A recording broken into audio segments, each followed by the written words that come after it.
Where do the Packers stand now that Aaron Rodgers has returned, Davante Adams has left, and the draft is approaching?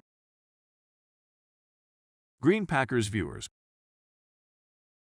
When Aaron Rodgers stated his dissatisfaction with the Green Bay Packers last summer, the team refused to move him. So why was it any different when Davante Adams wanted out? Some of it had to do with the pay gap between an MVP quarterback and an all-pro receiver, and some of it had to do with money. And it turned out that their fates were not at all intertwined. Those are kind of two separate situations. At the NFL owners' meetings in Palm Beach, Florida, on Monday, Packers general manager Brian Gutekunst told reporters, "There were some dominoes that were important to us, that if we continued down the road it was going to be difficult to put the team we wanted to put around Aaron and everybody, so I think they were two different situations. But we wish him the best and his family the best, and ultimately this is what he wanted."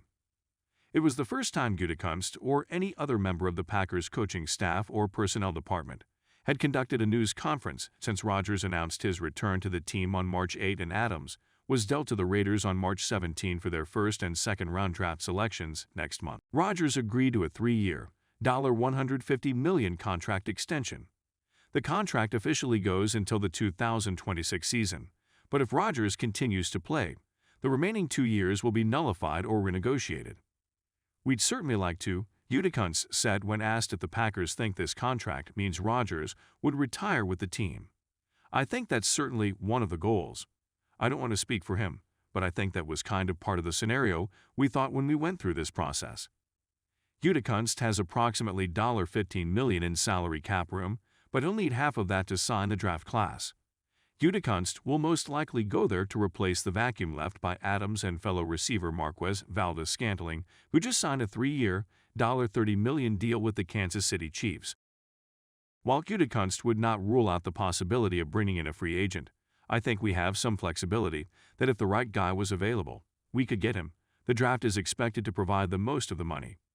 Gutekunst has 4 selections in the top 60, with the Raiders' first and second round picks, Nas 22, 28, 53, and 59. "You never really replace a guy like Davante Adams," Gutekunst said. "It's going to be more cumulative and how the whole team steps up and plays and what we can add to that. So getting the 2 picks and having 4 picks in the top 59, I think gives us a little bit of ammunition to try to make a difference there a little bit." Furthermore, he feels he has the finest defense of his stint as general manager, which began in 2018.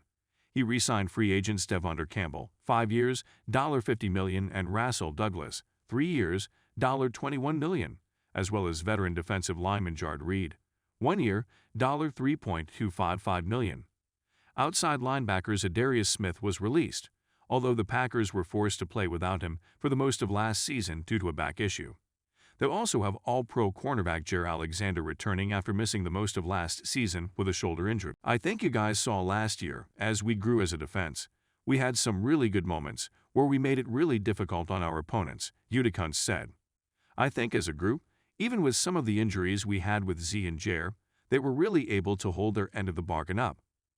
Look at that playoff game, a 13-10 loss to the San Francisco 49ers in the divisional round.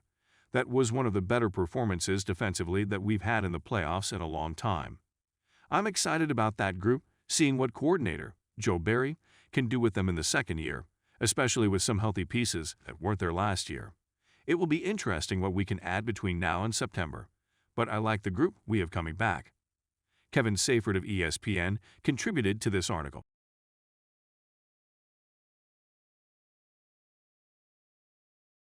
Green Packers viewers.